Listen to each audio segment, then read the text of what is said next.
کی آغوش فرد کو میسر نہ ہو وہ اپنا مقصد خلقت حاصل نہیں کر سکتا، اپنا مقصد دین میں حاصل نہیں کر سکتا، زندگی میں حاصل نہیں کر سکتا، بلکہ ایک حیوان کی طرح بے مقصد زندگی گزارتا ہے اور پھر اس دنیا سے گزر جاتا ہے۔ اس ترتیب کے مطابق کہ اگر سماجی زندگی بنیادی زندگی ہے، اساسی زندگی ہے، تو سماجی زندگی کے لیے حفاظت بھی بنیادی ہے۔ اس لیے قرآن کریم میں اللہ تبارک و تعالیٰ نے امت سازی کا مرحلہ انبیاء کی بنیادی ذمہ داریوں میں سے قرار دیا ہے کہ پہلا کام انبیاء کرام علیہ السلام کا یہ ہے کہ آپ نے امت بنانی ہے، سماج تشکیل دینا ہے، اجتماع آپ نے قائم کرنا ہے، اور اس سماج اور اجتماع کے لیے ہدایت دین مقرر کیا ہے، اور وہ دینی ہدایت بھی سماجی ہے، اور اسی طرح اس کی حفاظت کا بھی حکم دیا ہے۔ اور بنیادی طور پر قرآن کریم نے انبیاء کرام کی جانب سے امت سازی اور نظام سازی کے معمار قرآن نے حضرت ابراہیم خلیل علیہ السلام کو بتایا ہے، اور باقی انبیاء حضرت ابراہیم خلیل کے عمل کو یا امارت کو تکمیل کرنے میں مصروف رہے ہیں، حتیٰ رسول اللہ صلی اللہ علیہ وآلہ وسلم خاتم الانبیاء صلی اللہ علیہ وآلہ وسلم بھی حضرت ابراہیم کی قائم کردہ بنیاد پر امارت کو تکمیل کرنے آئے اور کیا ہے۔ اسی لیے خاتمیت اور ختم نبوت رسول اللہ صلی اللہ علیہ وآلہ وسلم پر تکمیل پا گئی ہے کہ وہ مرحلہ تعمیر نظام کا بنیادی طور پر یا نزول کے لیے مکمل ہو چکا ہے، لیکن اگلا مرحلہ امت سازی کا وہ امامت کے ذریعے جاری رکھنا ہے۔ حضرت ابراہیم کو اللہ تعالیٰ باقی مصروفیات چھوڑ دو، جو بھی کام آپ کے ذمے ہیں وہ سارا چھوڑ دو، آپ دفتروں میں سے دفتر بند کر دو، چھوڑ دو، تعلیم اگر دے رہے ہو، اگر قرآن پڑھا رہے ہو تو چھوڑ دو، اس کو متوقف کر دو، نماز جمعہ میں آؤ، سب کچھ چھوڑ کے اس کے اندر آؤ۔ تو جس کے چھوڑنے کا حکم دیا ہے اگر وہ انسان جاری رکھے تو علماء نے کہا ہے کہ یہ نہی کی مخالفت ہے اور معصیت بھی ہے، گناہ بھی ہے اور غلط بھی ہے یہ کام، یہ قرآن کی نص کے مطابق۔ اگر اس سے زیادہ مضبوط دلیل آپ کے پاس ہے قرآن کی اس نص سے تو ٹھیک ہے، آپ غیبت کبریٰ میں اس کو چھوڑ دو، لیکن اگر اتنی مضبوط نص نہیں ہے، صرف شبہات ہیں، احتمالات ہیں، اور امام کی جگہ آپ نے امام معصوم لے لیا ہے، جبکہ اجتماعی عبادت ہونے کی وجہ سے امام جمعہ و امام جماعت مراد تھا، اور وہ بھی حدیث میں ہے، تو اس شبہ کی بنا پر آپ متوقف نہیں کر سکتے۔ کوئی اور حکم بھی دین کا جو ضابطہ اللہ نے بنا دیا ہے اس کو آپ نے قائم رکھنا ہے اپنی پوری حیات میں، ورنہ گناہ کار ہوگے، ورنہ معصیت کار ہوگے۔ یہ امت سازی کا بنیادی حکم ہے، اسے متوقف نہیں کر سکتے۔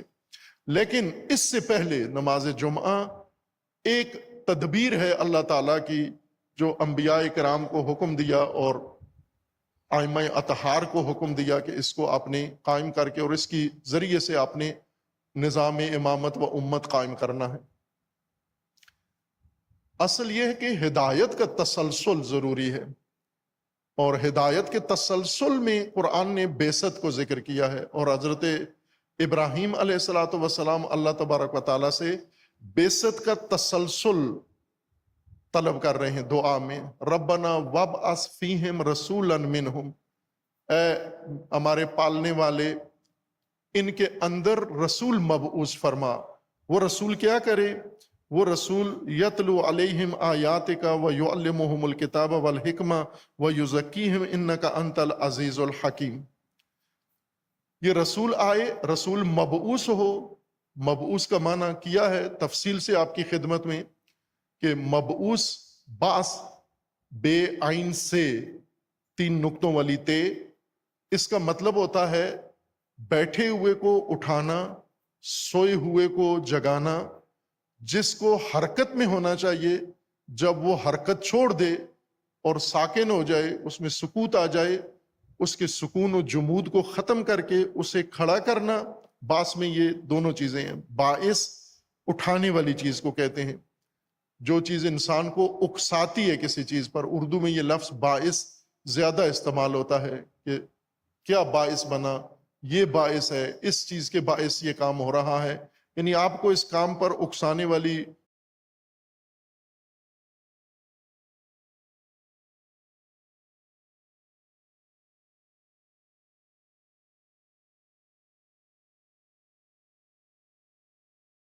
حرکت میں آنا اور حرکت میں لانا، یہ بعثت ہے۔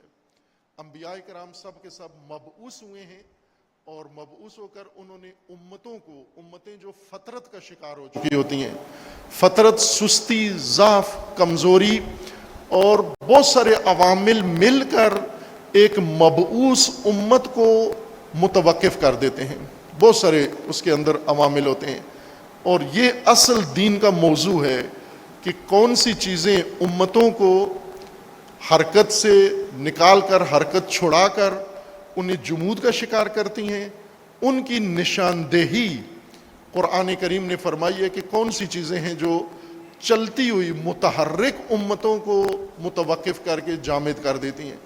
اور جب ایک امت فطرت کا شکار ہو جائے، ضعف اور کمزوری کا شکار ہو جائے، سستی کا شکار ہو جائے، اس کے اندر حرکت ختم ہو جائے، یہاں پر اس کو بعثت کی ضرورت ہے، تجدید بعث کی ضرورت ہے۔ بعث جب انبیاء کرام کا دور ہے تو انبیاء کے ذریعے سے ہوگی، لیکن یوں نہیں کہ فقط پوری زمین کے لیے ایک نبی اگر کسی قریہ میں آئے ہیں تو باقی ساری زمین کے اوپر بعث کے لیے کوئی عامل نہ ہو۔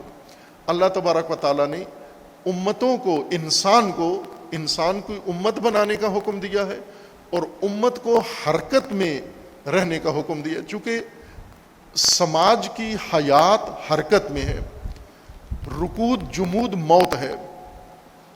آپ اس کے لیے میں آسان مطلب کو سمجھنے کے لیے پانی کی مثال دیتا ہوں کہ پانی کی وجہ سے ہر چیز زندہ ہے۔ انسان پانی کے رہنے منت ہے، اس کی حیات، اگر پانی نہ ملے مر جائے گا۔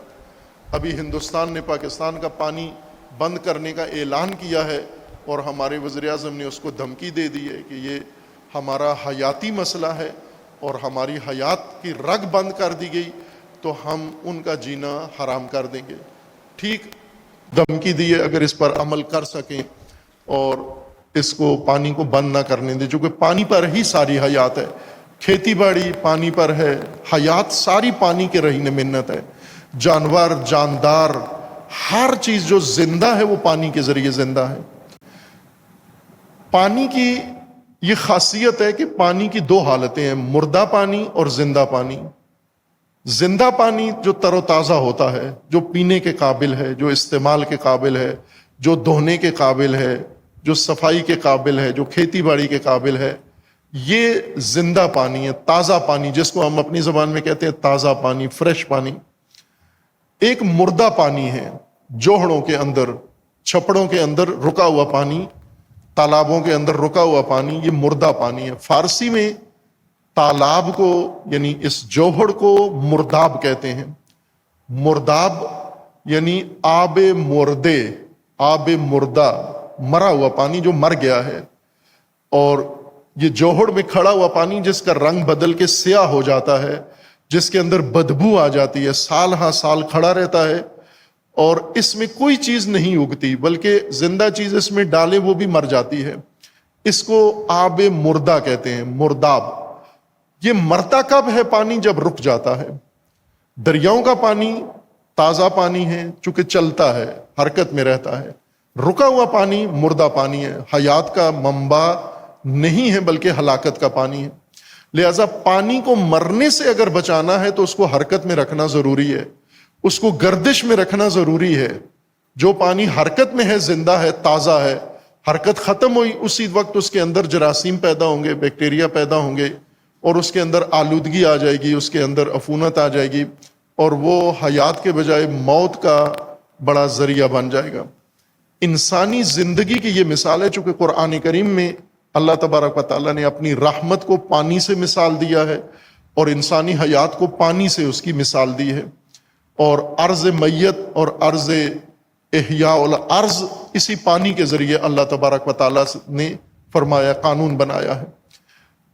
اگر قوموں کی زندگی میں، انسانوں کی زندگی میں حرکت رہے، حرکت سے مراد وہ حرکت دوری نہیں، سرکل میں کنویں کے بیل کی طرح ایک ہی جگہ چکر لگاتا رہ جائے، وہ حرکت انسان کو زندگی نہیں دیتی، سماج کو زندہ نہیں کرتی۔ مستقیم حرکت، انسان کی حرکت کے لیے راستہ ہے مستقیم۔ مستقیم کا عموماً ہم معنی کرتے ہیں سیدھا راستہ، لیکن قیام اور استقامت کا مطلب سیدھا نہیں ہوتا، سیدھا کے لیے الگ لفظ ہے۔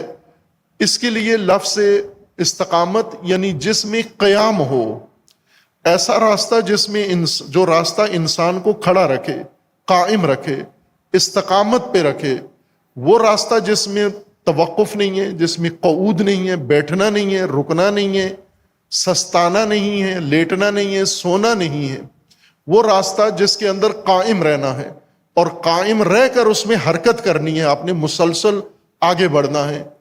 اس لیے وہ زندگی جس کے اندر توقف آ گیا ہے، ایک جگہ رک گئی ہے، وہ زندگی ہلاکت والی ہے۔ امیر المومنین علیہ السلام سے یہ حدیث مروی ہے کہ امیر المومنین نے فرمایا کہ ملعون، وہ شخص ملعون ہے من ساوا یوما ہو، یا ایک روایت میں ہے کہ مغبون، وہ دھوکے میں ہے، خسارے میں ہے، گھاٹے میں ہے وہ شخص جس کے 2 دن ایک جیسے گزر جائیں۔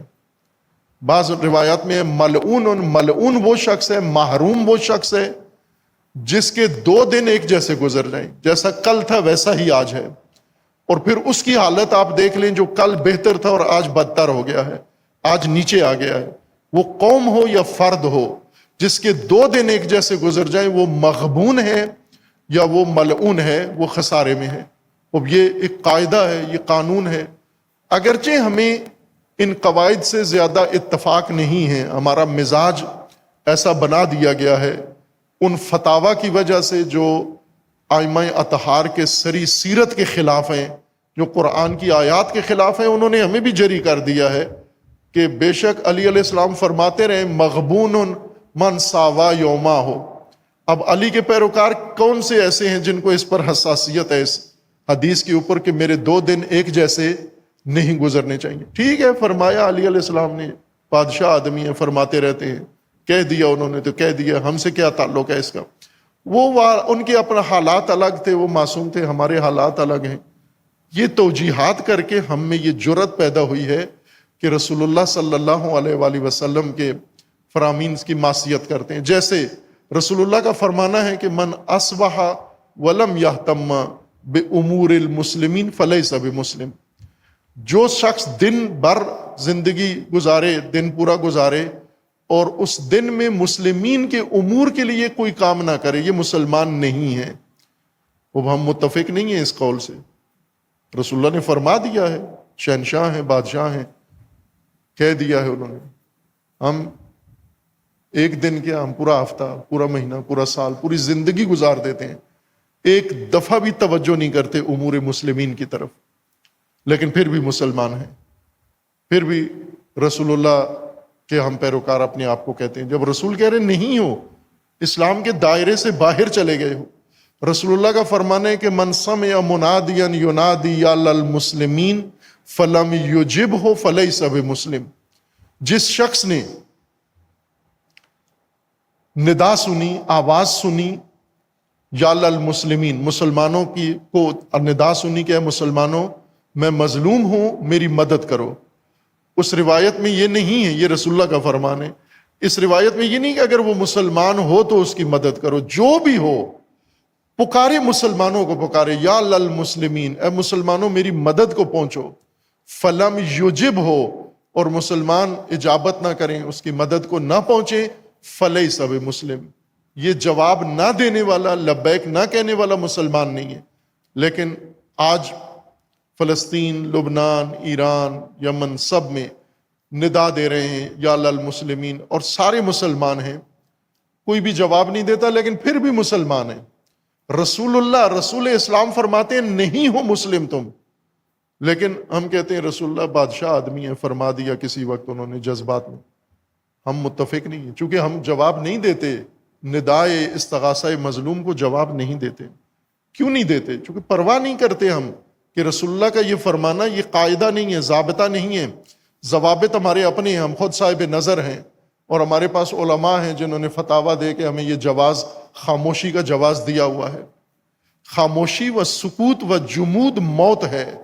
انسانی سماج کے لیے اللہ کا قانون یہ ہے کہ یہ حرکت میں رہے، مسلسل حرکت میں رہے، بلا وقفہ حرکت میں رہے، اور اس کو حرکت میں رکھنے کے لیے اللہ تبارک و تعالیٰ نے انسان کے اندر ایسے محرکات، ایسے باعث اور ایسی بیست انگیز ایسی چیزیں رکھی ہیں جن کو فارسی میں ترجمہ کیا جاتا ہے، اردو میں یہ ادبی اردو میں، قدیم اردو میں استعمال ہوتا تھا یہ لفظ، ابھی متروک ہے، ابھی یہ جو فارسی زبان تو لام قم سے آتے ہیں وہ یہ لفظ زیادہ استعمال کرتے ہیں، پاکستانیوں کو سمجھ نہیں آتا۔ انگیزہ، انگیزہ انگیختن سے ہے، انگیختن یعنی کسی بجھی ہوئی چیز کو ابارنا، مثلا کوئلہ ہے، اس کو آگ لگا کے پھونکے مار کے اس کا شعلہ ابارنا، آگ بڑکانا، یہ انگیختہ ہے، اور اگر وہ بھڑک جائے، سرخ ہو جائے تو برانگیختہ ہے یہ۔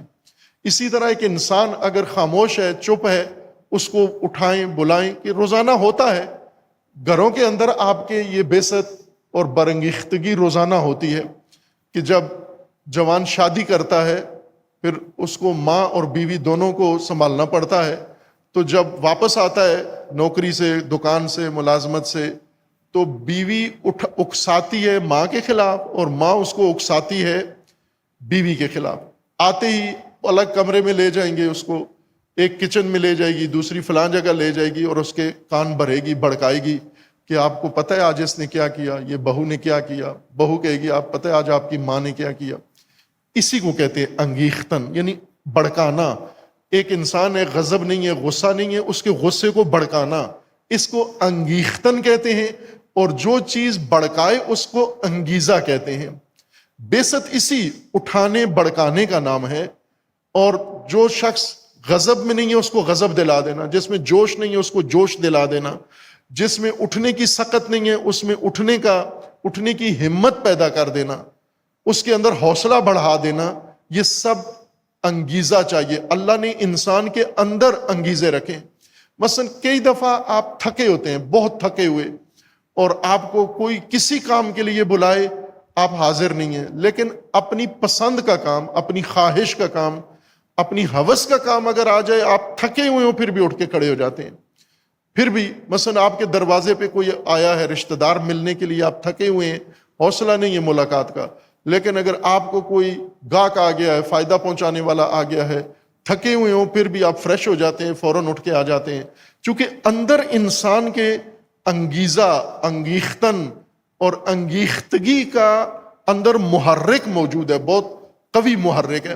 جو چیزیں انسان کو اٹھاتی ہیں سب سے زیادہ مضبوط چیزیں خواہشات ہیں، اور خواہشات میں سب سے طاقتور خواہش جنسی پاور ہے۔ لہذا تھکے ہوئے لوگ بھی جب انہیں یہ موقع ملتا ہے، جنسی منظر جب ان کے سامنے آتا ہے تو یہ تھکاوٹ ساری اتر جاتی ہے، اور اندر طاقت، توانائی اور جوش، شہوت پیدا کر دیتی ہے انسان کے اندر۔ اور اسی طرح دوسری خواہشات ہیں، شہوات ہر انسان کے اندر اٹھاتی ہیں، اکساتی ہیں، بھڑکاتی ہیں۔ یہ لڑائی جھگڑے جتنے ہوتے ہیں خاندان کے اندر اور خاندان سے باہر، یہ سارے اسی انگیختگی کے نتیجے میں ہوتے ہیں کہ کوئی چیز بھڑکاتی ہے آپ کو، کوئی چیز اکساتی ہے آپ کو، کوئی چیز آپ کی ٹھنڈی بجھی ہوئی خواہشات اور آرزوؤں کو جگا دیتی ہے۔ اللہ تبارک و تعالیٰ نے یہ انگیختگی اندر انسان کے رکھی ہے، لیکن گھریلو جھگڑوں کے لیے، سماجی جھگڑوں کے لیے اور فرقہ واریت کے لیے نہیں ہے، بلکہ یہ اس لیے رکھی ہے کہ اس کی انسان کو ضرورت ہے۔ اگر انسان میں انگیزہ پیدا نہ ہو، اگر انسان میں اٹھان نہ ہو، بیست نہ ہو، انسان یہ مر جائے گا، رک جائے گا، متوقف ہو جائے گا۔ انسانی سماج جہاں بھی کوئی نسل رک گئی ہے وہ مر گئی ہے، خود مر گئی ہے، اس پر حملہ کرنے کی ضرورت نہیں ہے۔ پانی کو مارنے کے لیے کافی ہے کہ روک دیں، اس کو آگے باندھ دیں اور روک دیں، جب یہ رک جائے گا یہ خود مر جائے گا۔ پانی کو مارنے کے لیے کیمیکل نہ ڈالو اس میں، پانی کو مارنے کے لیے بمباری نہ کرو، پانی کو مارنے کے لیے کوئی خرچہ نہ کرو، کافی ہے کہ روک دو اس کو، جدھر جا رہے اس کو روک دو۔ یہی امتوں کا حال ہے، یہی سماج کا حال ہے، یہ قانون ہے اللہ تبارک و تعالیٰ کا کہ اس کی حیات اس کے تحرک میں ہے، اس کی حیات اس کے فعالیت میں ہے، اس کی حیات اس کے آگے بڑھنے میں ہے، رکنے میں موت ہے انسان کی۔ اس لیے دین انسان کو تحریک کرتا ہے۔ ہم نے دین کو تعلیم میں بدل دیا ہے، دین علم بن گیا ہے، علم جب سے بنا ہے تحرک ختم ہو گیا ہے۔ وہ مبلغین دین جنہوں نے دین کو، رسول اللہ صلی اللہ علیہ وآلہ وسلم نے دین کو اس طرح ایک جیسے آج مدون علم ہے، نصابی علم ہے، اس طرح سے نہیں رکھا، بلکہ رسول اللہ صلی اللہ علیہ وآلہ وسلم کو اللہ تبارک و تعالیٰ نے مبعوث کیا، حرکت میں لائے، اٹھایا، بڑکایا، بنایا، جذبہ پیدا کیا، ارادہ پیدا کیا، حوصلہ پیدا کیا، میدان میں اتارا۔ اور رسول اللہ پھر میدان میں جب اترے تو یوں نہیں کہ دین کو لوگوں کو سمجھانے کے لیے فقط استعمال کیا، تقریریں کرنا، مجلسیں پڑھنا، بلکہ رسول اللہ کا اصل کام حرکت میں لانا تھا۔ وہ منجمد قوم، رکی ہوئی قوم، ٹھہری ہوئی قوم جو مر چکی تھی، وہ مردہ معاشرہ تھا جاہلیت کا، چونکہ رکا ہوا تھا، آگے نہیں بڑھ رہا تھا، اس وجہ سے اس مرداب کو رسول اللہ نے حرکت دی۔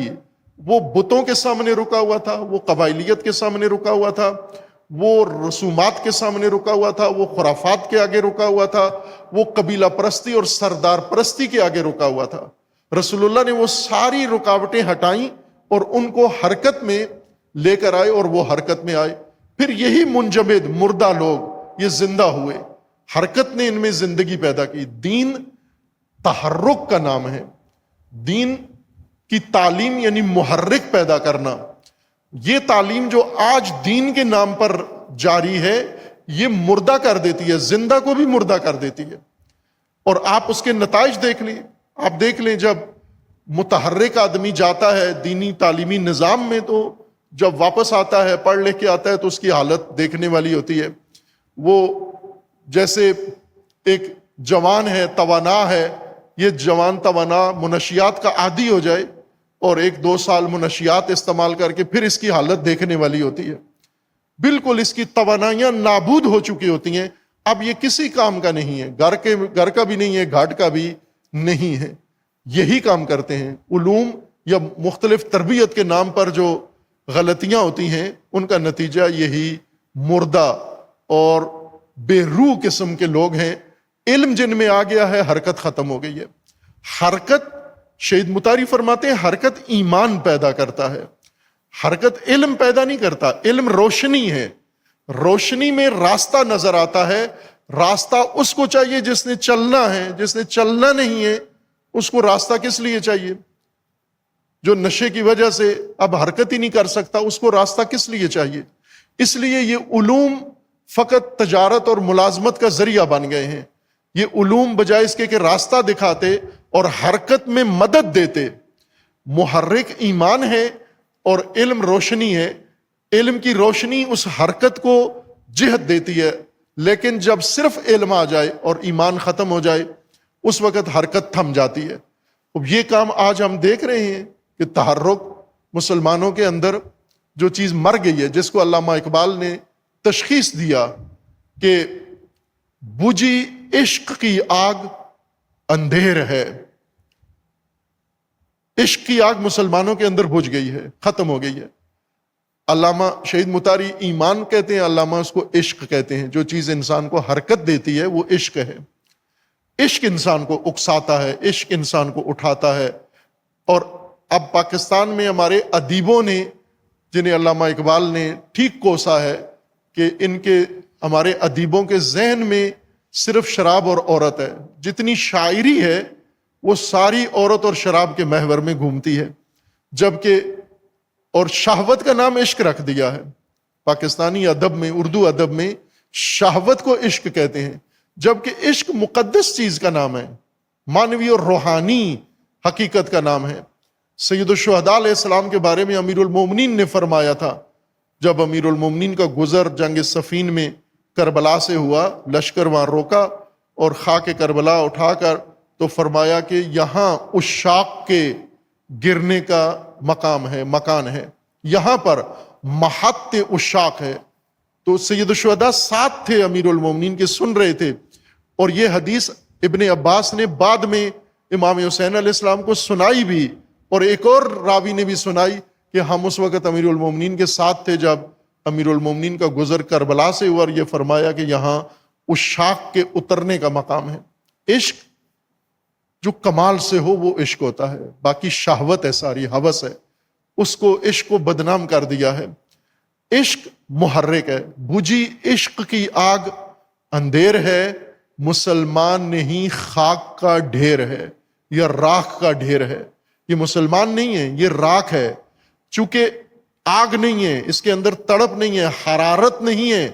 وہ حرارت کب کی بجھ چکی، چولہے جب جلتے ہیں تنور، بعد میں جا کر دیکھیں جب بجھ جاتی ہے آگ تو صرف راکھ ہوتی ہے وہاں پر، اس راکھ میں کوئی خاصیت نہیں ہے، کوئی تڑپ اور حرارت نہیں ہے۔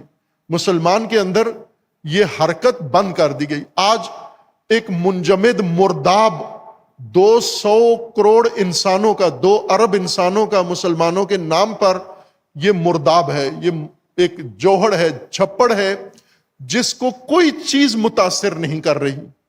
نہ فلسطین متاثر کر رہا ہے، نہ غزہ متاثر کر رہا ہے، نہ لبنان متاثر کر رہا ہے، نہ ایران کا حالات متاثر کر رہے ہیں، بالکل منجمد ہے۔ یہ نشہ یہ دین کے نام پر پلایا گیا، ان کو کچھ کو علم کے نام پر نشہ دیا گیا، منشیات نے یہ تحرک ختم کیا ہے۔ دین کے نام پر بھی انہوں نے منشیات شروع کر دی ہیں۔ وہ ایک طبقہ ہے نا جو چرس بانگ کو کلندری بوٹی اور وہ مقدس بوٹی کہتا ہے، اور اس کو بالکل گناہ تو نہیں سمجھتے بلکہ ایک عبادت سمجھتے ہیں، بلکہ عبادت کے لیے ضروری سمجھتے ہیں کہ یہ بوٹی پیے انسان۔ تو اس میں ایک مولانا گئے مجلس پڑھنے کے لیے، تو ان کو بھنگ پیش کی گئی، اور مولانا پیاس لگی ہوئی تھی، وہ قریب تھا کہ پی لیتے، وہ پیالہ پورا چڑھا جاتے۔ ساتھی نے بتایا کہ مولانا یہ بھنگ ہے، یہ نہیں پینی آپ نے۔ مولانا نے لا حول ولا قوت، حلال بھنگ چھوڑ دی، چونکہ پتہ نہیں تھا، نادانستگی پہ پی جاتے تو حلال تھی، لیکن اس نے نہیں پینے دی ساتھی نے۔ اور پھر ان لوگوں کو کہا کہ یہ بدتمیزی ہے، آپ نے مولانا کو بھنگ پیش کی ہے۔ تو وہ بہت حیران ہوئے، کہا کہ یہ مولانا یہ مسلمان ہے، یہ مومن ہے یا نہیں ہے؟ تو انہوں نے کہا مومن ہے۔ تو کہا پھر مومن ہو کے بھنگ نہیں پیتا، ہمیں اس کے ایمان میں شک ہے، ہمیں اس کے ایمان میں شک ہے کہ یہ بھنگ نہیں پیتا ہے۔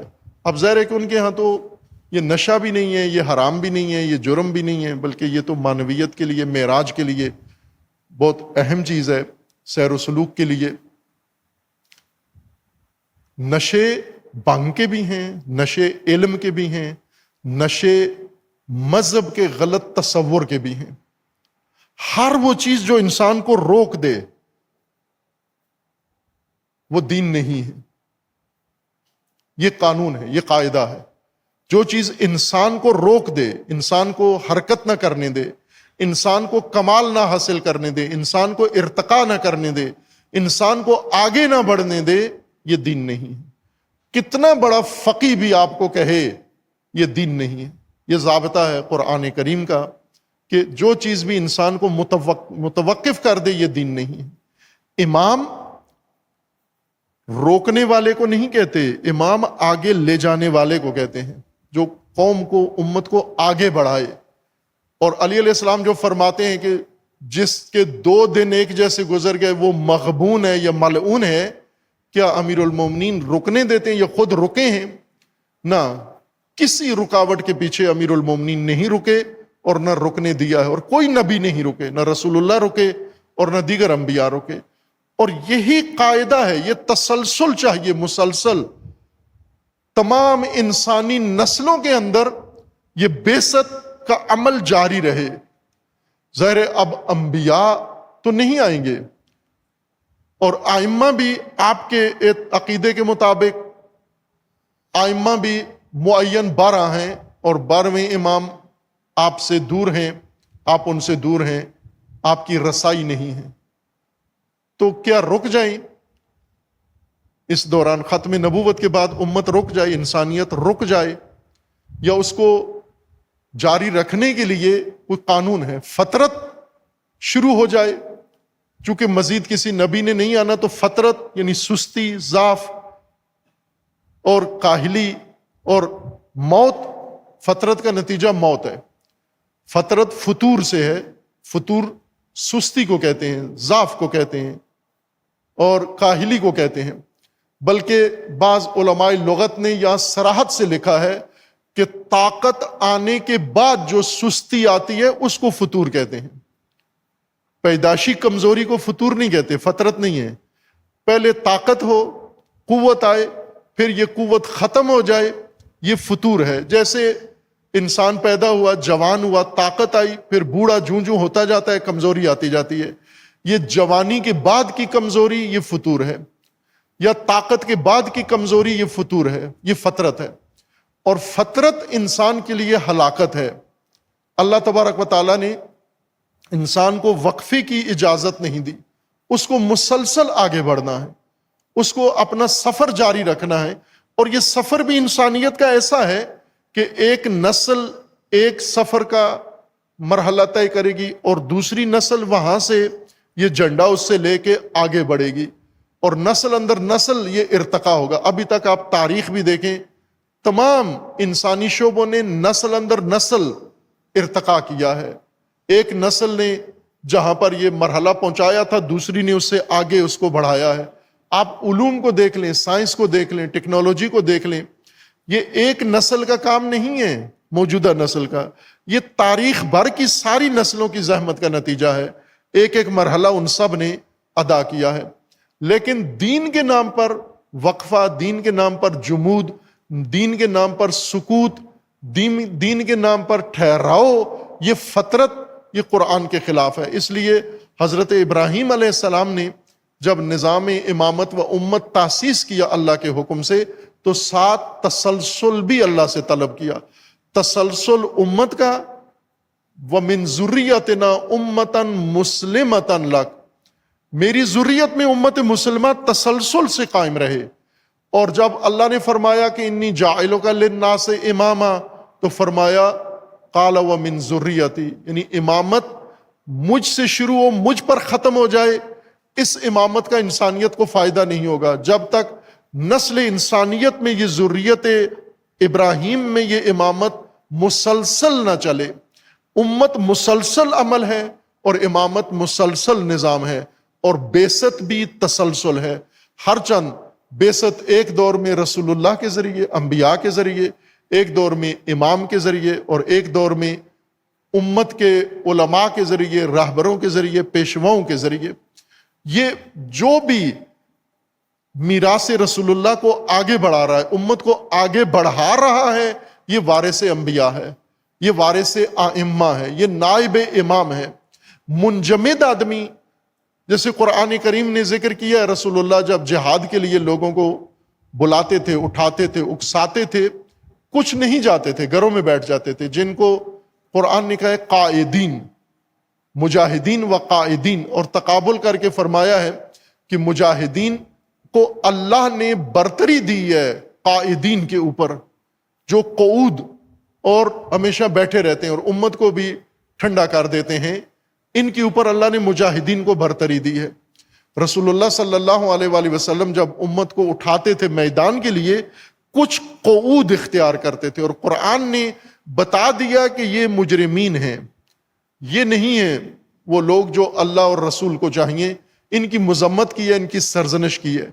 اور یہی رویہ قعود کا آج امت کا دین بن چکا ہے. جو ممنوع راستہ تھا وہ دین بن گیا ہے. اس لیے اللہ تبارک و تعالیٰ نے نظام الہی کے لیے جہاں انبیاء کے ذریعے، حضرت ابراہیم کے ذریعے نظام الہی کی بنیادیں رکھوائی ہیں، وہاں پر اس کا تسلسل بھی لازمی قرار دیا ہے. اور تسلسل کی ذمہ داری ہر نسل کی ہے، بعثت کی ذمہ داری ہر نسل کی ہے. فطرت روکنا اور فطرت کو ختم کرنا، جمود، سکوت، ضعف، کمزوری دور کرنا، یہ ہر نسل کا دینی فریضہ ہے، اور ہر نسل سے اللہ تبارک و تعالیٰ نے اسے طلب کیا ہے، اور اس کے لیے بہت سارے اللہ نے اسباب بنائے ہیں. آج 14 اگست ہے، پاکستانیوں کے لیے بہت اہم ترین دن ہے. بے حیثیت پاکستانی اس سے بڑا دن پاکستانیوں کے لیے نہیں ہے کہ جب ان کو ایک سرزمین ملی اور اس سرزمین میں صرف ایک ملک نہیں بنا بلکہ ایک قوم بھی بننا تھی، ایک امت بھی بننا تھی۔